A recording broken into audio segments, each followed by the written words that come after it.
विरासती भरिसां क़ौमी शहर ते कुंडा खाई स्टॉप वटि ट्रॉलर जे पोयां खां माल बरदार ट्रक खे टक्कर लॻण सबबि हादसे बाद माल बरदार ट्रक खे बाहि विकोड़ी वई। ड्राइवर ऐं अमले पारां गाॾी मां टुप ॾेई पंहिंजी जान बचाई वई।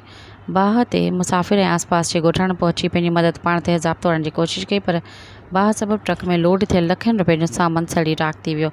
ट्रक ड्राइवर जे मथे ते हथु, माल बरदार ट्रक खे बाहि लॻण सबबि ॿिन्ही पासनि जी ट्रैफ़िक बीहजी वई। सभई मुसाफ़िर गाॾियुनि जूं लाइनूं लॻी वयूं। इतला ते बिरासिटी पुलिस ऐं मोटरवे पुलिस वाक़ई वारी हंधि पहुची। बिरासिटी, नौशेरा, फ़िरोज़ समेत मुख़्तलिफ़ शहरनि खां फायर ब्रिगेड अमले खे तलब करे वरितो।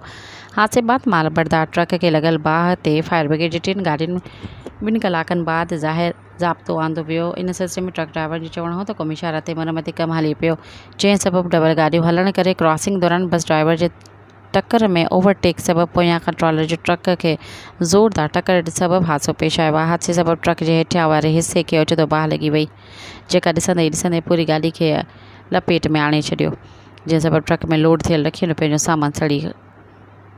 ॿिए पासे पुलिस जो चवणु आहे त फायर ब्रिगेड अमले पहुची बाहि ते ज़ाब्तो आंदो आहे। जल्द बंदि थियल रोड खे मुसाफ़िर गाॾियुनि लाइ खोलियो वेंदो। सब्सक्राइब कयो अवामी न्यूज़ HD खे ऐं ताज़ा तरीन ख़बरुनि लाइ ॾिसंदा रहो अवामी न्यूज़ HD।